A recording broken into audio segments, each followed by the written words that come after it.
Voluspa is a tile-laying game, essentially an abstract game with some nice artwork on it, and actually the artwork is the thing that attracted me to the game. So I wasn't aware of the designer Scott Caputo, and often I will buy games based on their designer. That's a big selling point for me. But I do also like certain artists, and this artist, Piero, is one of the best in my view. So Piero also did the art for games like Dice Town and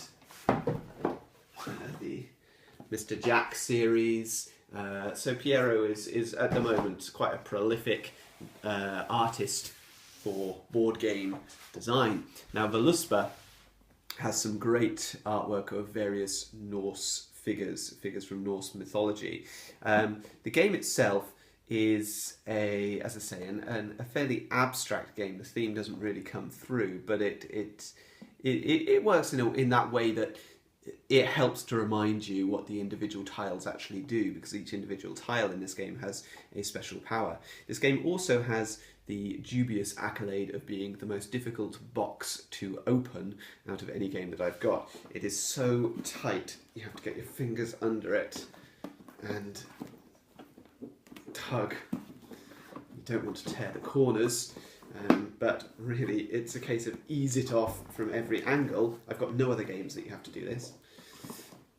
And eventually, there you go, the box is off. It's a good box, you know, it's nice and thick, but that is a little bit annoying and perhaps unnecessary.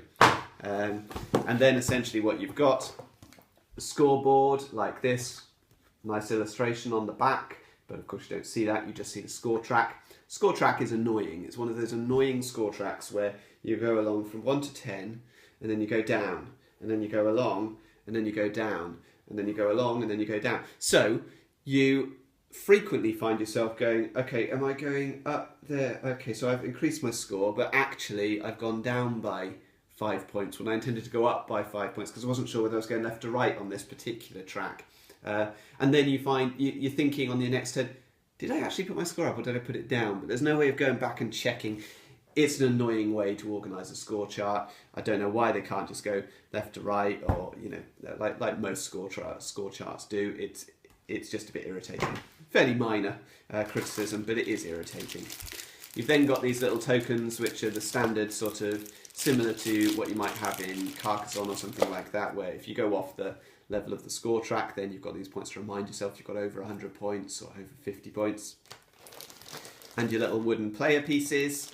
In the advanced game, which I think I would recommend that people play from the outset really, you start off with 2 tiles in your hand. These are single use, you just use them once during the game and then they're gone. And then you have a big pile of tiles and you play the game until all the tiles have run out. So again, another comparison to Carcassonne there. I'm not going to make many more comparisons to Carcassonne because the game plays completely differently, but essentially we've got nice little tiles with lovely artwork on, and we're going to be placing these on the table, building a grid and scoring as we go.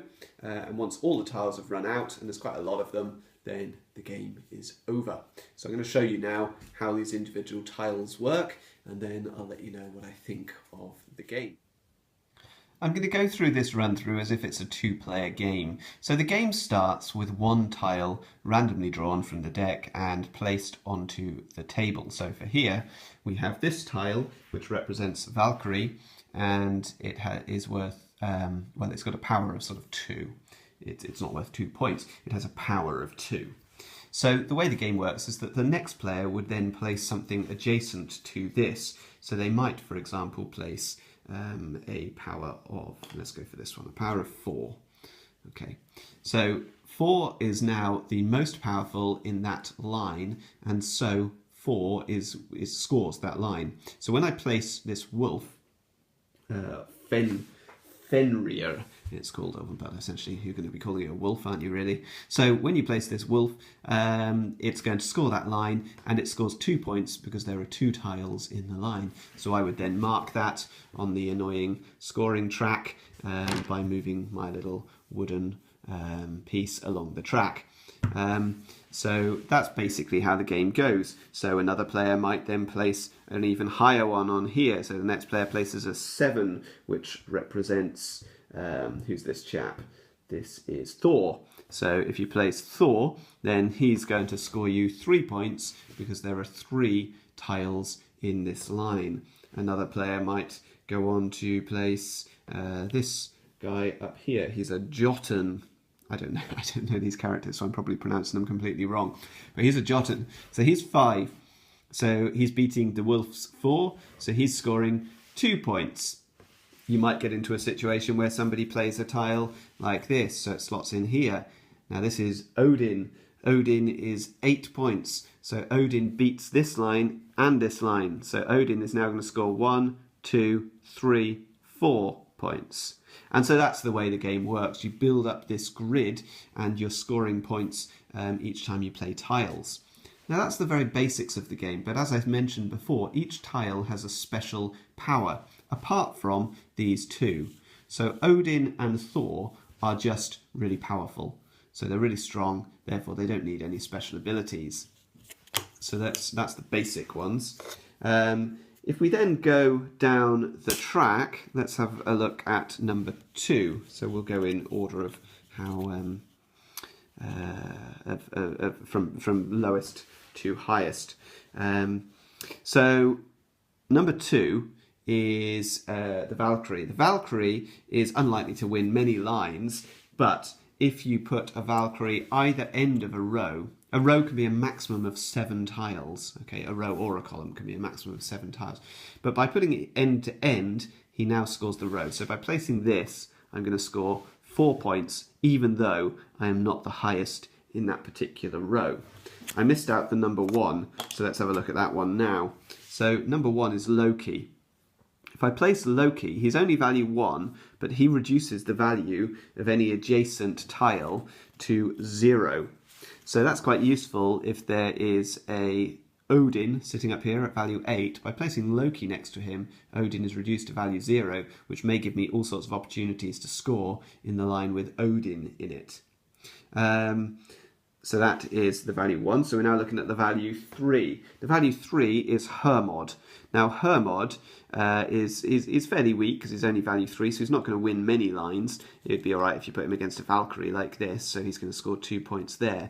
But the value of Hermod is he gives you another go instantly. So as soon as you play Hermod, you may now play another tile. You always have 3 tiles in hand, so you've always got some to choose from. Actually 5 tiles in hand, sorry, not 3. You've got 5, so you've got a bunch to choose from each turn. But when I play Hermod, I now get to place another tile. There's another value 3 tile, which is the this one's called the Skadi or Skadi or something like that. I don't know what that really means. But when I play this tile, I can then take the tile which it replaces back into my hand. So for example, I could place it here in the place of Odin. Okay, now the Skadi's not going to score anything because it's next to Loki, so it's worth 0 now. But I do get to take Odin into my hand, and he's going to be really useful to me later. So that's how you use these Skadi characters. The number 4s are the wolves. So the wolves, 4 is okay, it's a fairly average sort of score if we take Loki out of the picture, because he's only going to confuse things because he's reducing things to 0. But if we had a situation like this, currently that wolf is not scoring the row because he's less than the Jotun here. So what we can do with wolves is that they work in packs. So if I played another wolf to this row, if I can find myself another wolf tile, I'll find one soon, there we are. So if he goes on here, now this second wolf, although the first one is only worth 4, the second one that you play now means that every wolf in this row is worth 8. So each wolf is now much more powerful because they're working in packs, and now they're going to start winning the row. So by playing this second wolf, I'm going to get 1, 2, 3, 4, 5 points. If it was in a column, then this pack doesn't work. He's only value 4 in that column, unless there are other wolves in that column. So that's the wolf. Value 5. Are there any value 5s? Yes, there's the dragons. So the dragons can be placed on top of other tiles. So I might place it on top of here, he's, well, if the second wolf wasn't in the way, then this would now be the highest value in the row, and so he's going to score me 4 points. So the dragon essentially replaces another tile. The other 5 that you can see there is the Jotun, or Jotun, or whatever he is. So he's some sort of icy giant, I guess. What he does is he bumps a tile down to the end. So if we remove this tile here, if this one goes in, he's going to take the place of this one and he's going to knock it to the end of the row. So he's going to manipulate where things are in the order here. And that will give scoring opportunities in that way. The sea serpent, well, okay, this is quite a difficult one to explain with this layout, but let's add a couple more things in here. So, well, he's a bit high in the scoring there, so let's keep them fairly low. So let's have a situation like this. Okay, if the sea serpent goes in here, he can choose to either score a row or a column, but he can ignore, well, he can score the gaps. So he would score 1, 2, 3 if he scored this column, or he could score 1, 2, 3 if he went in this direction. What he doesn't do is go 1, 2, 3, 4, 5, 6. Okay, so he ignores the gaps and scores the gaps actually as if they had tiles on them. So that's his ability. I think that takes us through most of the abilities. Oh, we haven't done the troll yet. So if you place a troll, nothing can now be placed adjacent to that troll. Okay, so the troll really limits where other stuff can be placed. So he's the other level 6 character. So finally, we have the hell tile. Now I mentioned that you have 2 of these in your hand at the beginning of the game. That's for a 2-player game. For any other player count, you're going to have 1 of these in your hand. This is single use throughout the game, and essentially it's placed on top of a card in the grid in a similar way to the dragon. But this one actually breaks the line. So by placing it here, for example, I've now separated this into 2 separate lines, one coming off here and one here, which means I can add more than 7 to this line. It's not a space in the sense that I can now put something on it, but it just breaks chains, and so that's the value of that particular tile. Voluspa is a very good 2-player abstract tile-laying game. There's nothing thematic here. The artwork is lovely and it helps to remember what the tiles do, but the theme doesn't come through at all. And I say 2-player. The box says it can play 2 to 5 players, but I never would. Okay, the amount of thinking involved in this game is massive, and so turns can be so slow. If you were playing a 5-player game, it would take forever to come round to your turn, and in the meantime, the layout on the grid is changing all the time, so you can't even really plan ahead. This is not a game that should be for 5 players, perhaps 3, but even then I think it's a little slow because I'm often playing 2-player and I'm sitting waiting for a long time to take my turn. And that's not because the other players are particularly slow, it's just that there is always an optimum move. There is always a move that is going to score you the maximum number of points, and the game is about finding that move. Now, sometimes it will take a long time to work out what that move is because you've got to make all those different calculations, and as you're making them, you're forgetting other ones, and so you're going back to the same place again. And if a player really cares about winning the game, they will take the time. Okay, some players will play this light and they'll play it and they'll think, oh, I did the best move I can think of in a minute. You know, you could even put a sand timer in there if you wanted to. But other players are going to really, really, really think about it, and that is going to slow things down to a snail's pace. I'm not saying that as a major criticism of the game. It's a criticism of the game if you've got more than 2 players. With 2 players, it's manageable, but more than that, no, I'd play something else instead. So for me, this is a solely 2-player abstract game. I'm not a big abstract game player, so I like the fact that it's got this beautiful artwork just to help, just to lift it a little bit, although it really serves no other purpose, and we're not getting a thematic experience when we're playing this game. The player powers are are good. They're imaginatively designed, they're clever, they work well, and there's a few minor rules ambiguities in there, things that aren't quite covered by the rulebook or it's not quite clear what they're getting at, but that's not a major problem.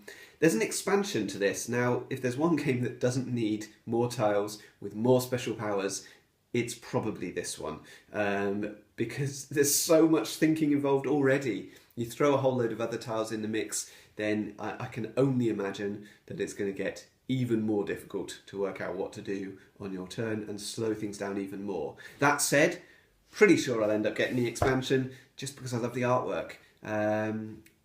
Whether I'll play with it, that's another thing.